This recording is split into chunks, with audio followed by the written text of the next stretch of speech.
A episode of Hood Tales History from the Hood. In our own backyard.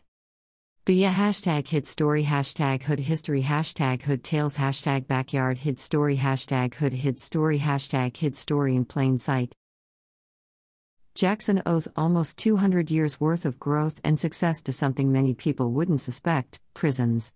Early penitentiaries led to railroads, the largest stop between Chicago and Detroit, and those railroads led to an economic boom in the 19th century and beyond. Blazing a trail. The evolution of the prison can be seen in several of Jackson's historic structures. Not only would architectural cues from these evolving buildings affect our state, but our country. The first state prison in Michigan, a wooden fort located on the north side of downtown, was completed in 1839 and housed 35 inmates inside makeshift wooden walls. By 1840, 85 inmates lived inside the tamaracks. When 10 escaped, terrorizing Jackson for 2 years, the state replaced the wood with a solid brick, mortar and iron edifice. By 1882, this site housed over 2,000 prisoners, making Jackson home to the largest walled prison in the world for the first time. Today, this site is known as Jackson's Old Prison or the Armory Arts Village. As the need for an even larger facility became evident in 1920, the state legislature authorized plans for a new prison, and a new site was chosen 3 miles north of the old prison. Construction started in 1924 and was completed in 1934. This site became known as the State Prison of Southern Michigan, and with the ability to hold over 5,700 inmates, it made Jackson the home of the largest walled prison in the world for the second time. The original Jackson Historic Prison had stone walls resembling an old castle. The remaining huge building, once Michigan's first penitentiary cell block, is now converted into the Armory Arts Village. This is the only old prison in the world repurposed as a residence. Via hashtag art, hashtag crime, hashtag corruption, hashtag reform. Criminal Justice and Legal System: Jackson Prisons, Michigan Department of Corrections, Jackson State Prison, Michigan Prisons. At one point in time, this property was the world's largest walled prison. In the mid-1800s, back then it was Michigan's first state prison. Via the Armory Arts Village. Within a 25-foot stone wall, complete with turrets, sits now, this one-of-a-kind 19-acre residential complex.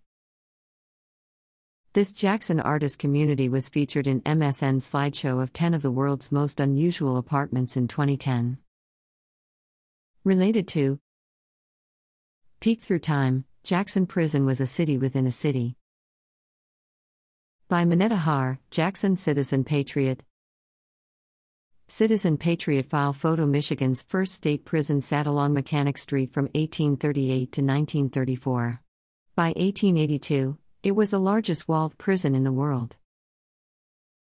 Once upon a time, there was a small city just north of downtown Jackson.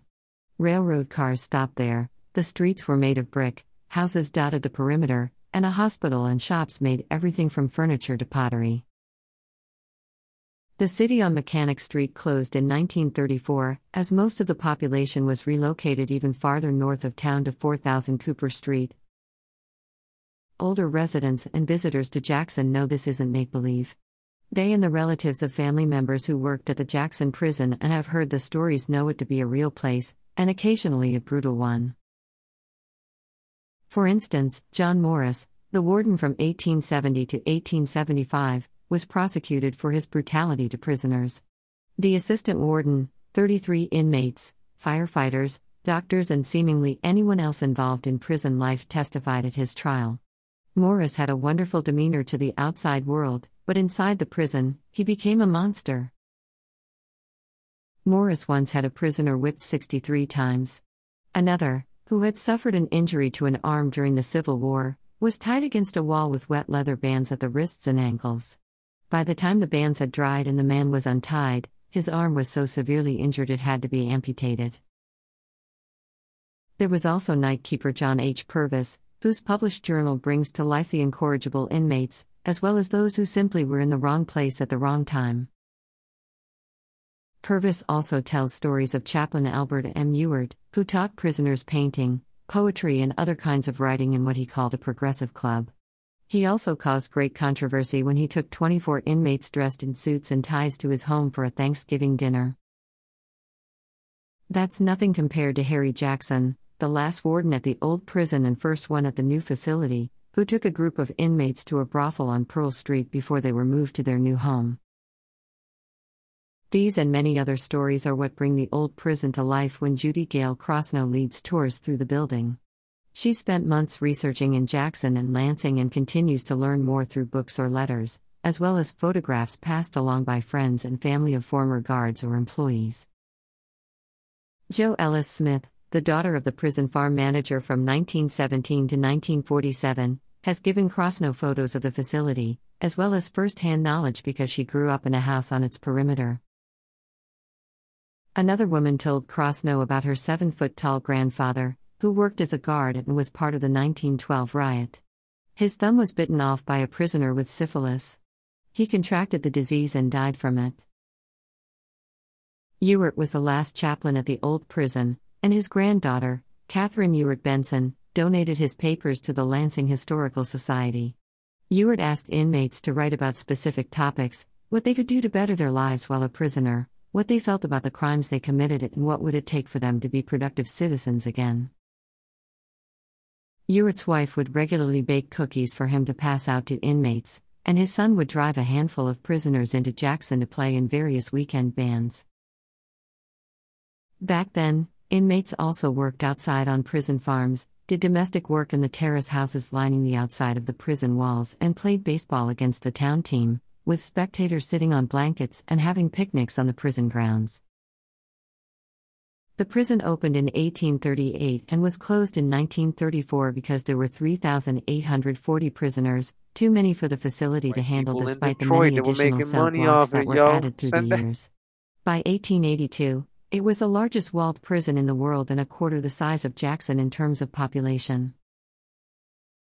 It started with 3 log cabins, built with huge, wide logs, almost like a fur trader's post.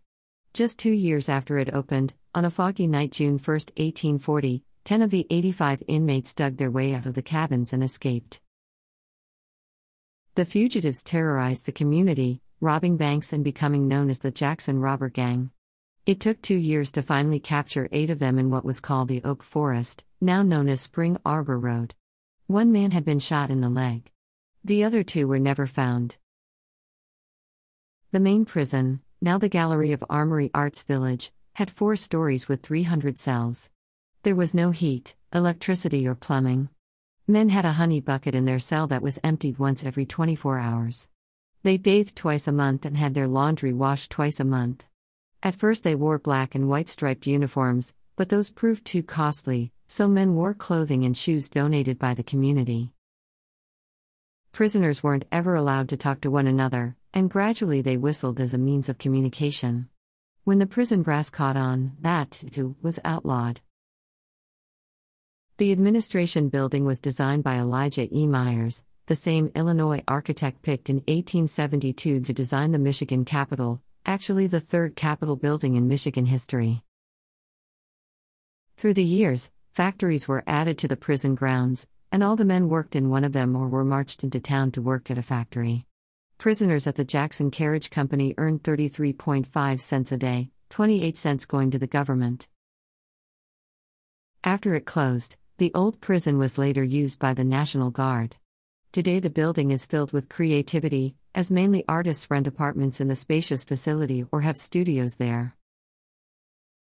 Prison tidbits. Jackson was chosen to house Michigan's first state prison in 1837. A year later, 3 log cabins were built to house prisoners. Prisoners provided cheap labor that brought industry to towns, so prisons were coveted.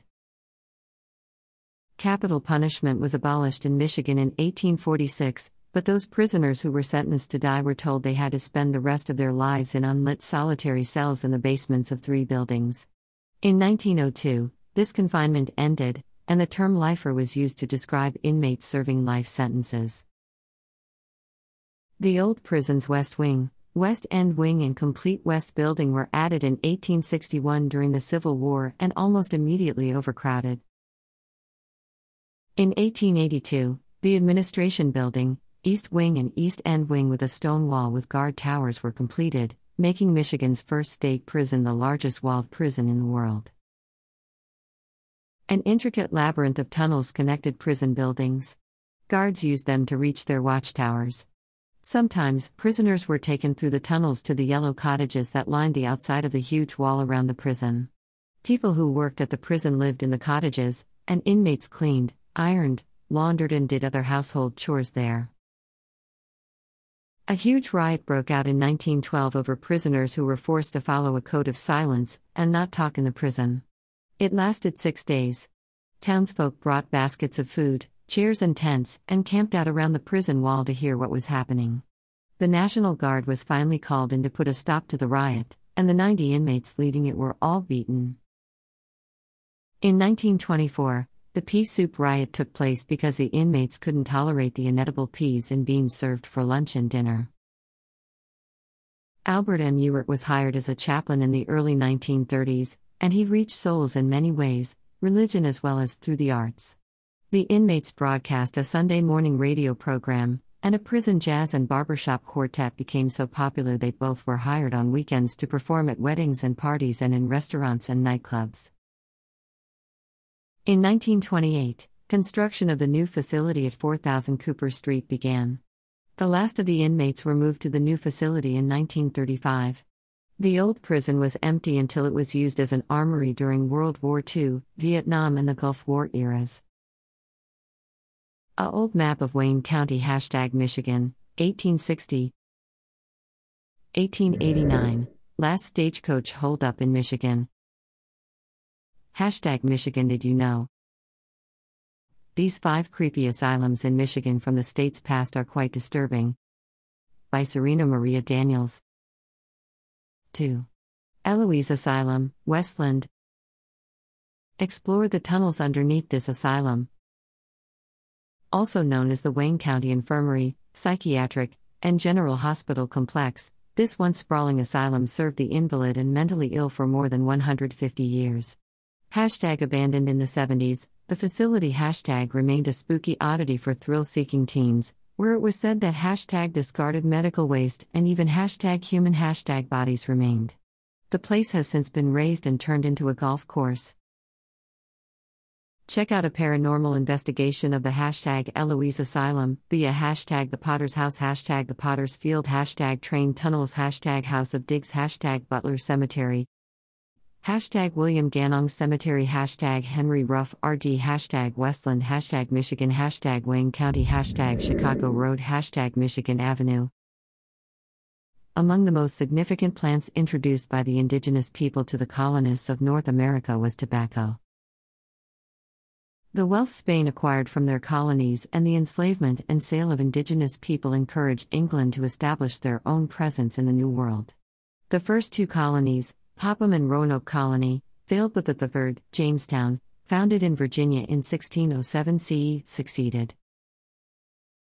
The Plymouth Colony followed, founded in 1620 CE in Massachusetts and, afterwards, the basic regions of European control in the Americas, in spite or periodic conflicts, were established until the French and Indian War, 1754 to 1763 CE, via #the Great Lakes region, which resulted in significant reformation and English control of the entire eastern seaboard of the modern-day United States. Via #Michigan, #Canada. The colonization is recognized as initiating the Columbian Exchange, a modern-day term coined in 1972 CE by the historian Alfred W. Crosby of the University of Texas at Austin, referring to the cross-cultural transmission of animals, crops, disease, technology, cultural values, and human populations between the Americas, West Africa, and Europe. Among the most significant plants introduced by the indigenous people to the colonists of North America was tobacco, which, because it was labor-intensive and required considerable arable land to cultivate, resulted in hostilities between the Europeans and natives as more and more land was taken, deforestation as land was cleared, and the institutionalization of slavery by circa 1640 CE, already established by the Spanish in Central and South America earlier as part of the feudal encomienda system of forced labor. The history of the conquest and colonization of the Americas was later written by the victors, which cast their efforts in a noble light in the interests of exploration, civilization, and conversion of the indigenous people to Christianity. In the modern era, this narrative has been challenged and initiatives proposed to recognize the cultural losses and human rights abuses of the Native Americans and West Africans by the European colonizers, but, so far, nothing significant has come of these efforts.